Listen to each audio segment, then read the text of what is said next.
quote written at the time saying that it's kind of like trying to balance two rights that can't be balanced. You have the right to life of the unborn, the right to life of the mother, and they inherently cannot exist in the same piece of law. During the Pregnancy Act, the fact that abortion is criminalised and that you can get up to 14 years in prison. They say that abortion is okay in cases of rape, incest and fetal abnormality. But it's time to ask them to reflect on that. Because you see, the procedure is the same. If you're okay with abortion in those circumstances, you're okay with abortion. It's how the woman got pregnant that you take issue with.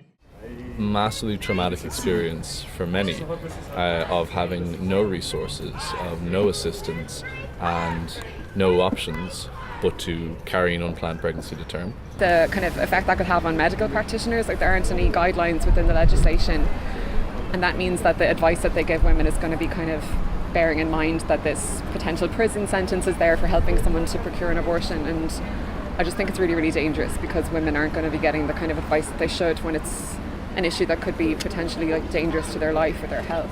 It's not about what you think you would do in a crisis pregnancy. It's about whether you think the person facing one be allowed to decide. That's what it's about. It's not about abortion. They say airfare, we say healthcare. They say airfare, we say healthcare. For those who are travelling abroad to access an abortion, like that experience can be difficult because often they can't do it with any support at all. Even if, like in actuality, it's an okay experience, it's well facilitated, you're well looked after. But the fact that you have to do that without the support of any friends or family can be very difficult. And also it requires you having a connection over in the UK to facilitate that happening. Also protecting women. I think we're really failing women in Ireland because we have the 8th Amendment, we have the Protection of Life During Pregnancy Act. And I think as a society we kind of think like, okay, abortion doesn't happen here, but it does. You know, there's thousands of women go to the UK and elsewhere every year and they're kind of being treated like criminals. They have to go, there's a myriad of reasons why they need or want abortions, but we're not really listening to these reasons. When people question, the moral and ethical aspects of that, so it was important for us to talk about choice and what choice means for women, and especially being an inclusive organisation, we felt it was necessary to acknowledge the experiences of marginalised women, so migrant women, poor women and people who are coming from diverse backgrounds. And as a GP, I obviously see all types of patients who've accessed abortion services over the years. So I can talk about, just from my own experience, about women who've borrowed money to travel, not paid the mortgage, taken the Holy Communion money, taken money from under Granny's mattress, everything to pay. I've seen patients of mine who haven't been able to travel because of ash clouds, airline strikes, children being admitted to hospital with pneumonia, all types of reasons why women run into trouble. I've seen women very distressed beforehand, I've seen them distressed afterwards. I've seen women from remote islands off the Donegal coast coming down here to get post-abortion care because they can't get it somewhere else. Then when they come back, I think it can be dangerous. Like there's, whether it's kind of medical advice here or after abortion care here, or the fact that some women, if they're impoverished, won't have the same kind of opportunities. They just generally think it's a huge failure on the part of society kind of towards women in Ireland. So it just really upsets me as a woman. An inherently restrictive document for any meaningful instance for women in Ireland who are experiencing pregnancy that they haven't planned for any reason, or experiencing any issues that are impacting their pregnancy that they haven't planned. Banning abortion does not stop abortion. It just makes access more difficult for women who cannot afford the cost of travel, women in direct provision, women in positions of domestic violence. The reason that better legislation to assist those women can't be put in place is because the 8th Amendment restricts that in very clear terminology that puts an unborn life on the same level as the life of the mother. Very simple. I believe that every woman should have the right to choose, and it's simply for me a matter of choice, and that there would be an option for Irish women to access abortion. There can be more sensible legislation made for managing the kind of postnatal care or even of parents, but also like women who have unplanned pregnancies that can actually consider their options in a more holistic context. So it's not just, well, you're going to have to carry this baby to term, or you're not going to get any input from the HSE. It's my body and my choice. I believe that women should have our autonomy. I think it's appalling that something that is a health matter is in the constitution of the country when it should be between a doctor and patient. I've seen how people, particularly young people, are behind this 100%. They don't see it as any sort of a radical issue, they see it as a human rights issue, and I agree with them there.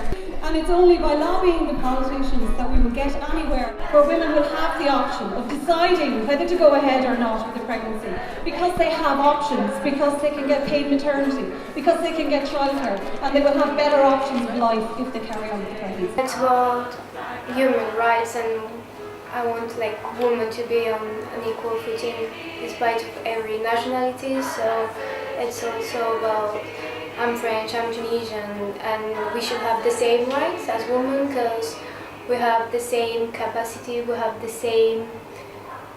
have the same health. So it's about rights, and it's just necessary for me to show my support as an international citizen. So yeah. Well, that it's everybody's fight in Ireland where, citizens of our country are suffering, and as well that could happen to any of us, of any of our friends, and it's just, you have to stick up for people and fight for our human rights. Why aren't the rights of Irish women being chipped away?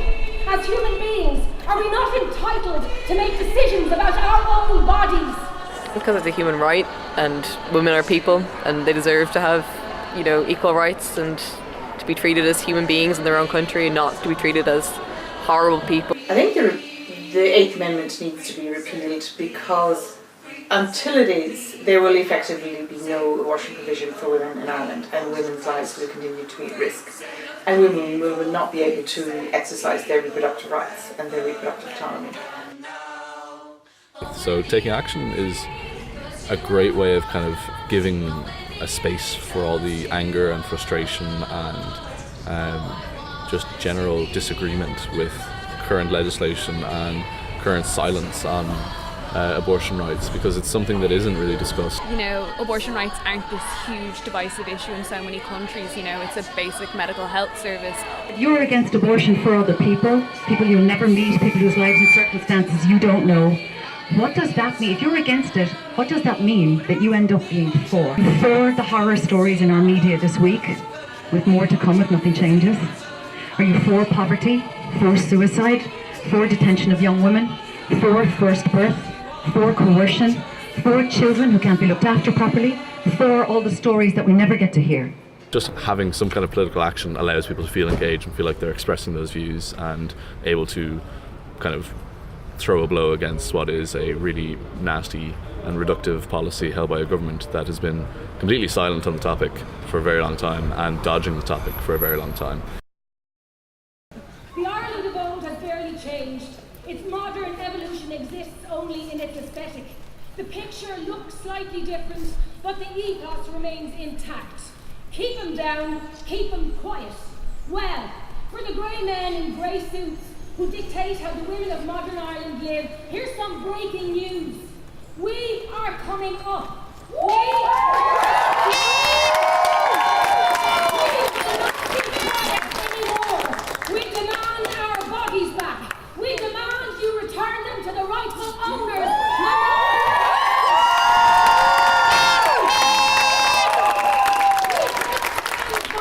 Culpable in our silence anymore. Irish society has been carved into two clear, defined halves. Those who can choose, those who are not permitted to choose.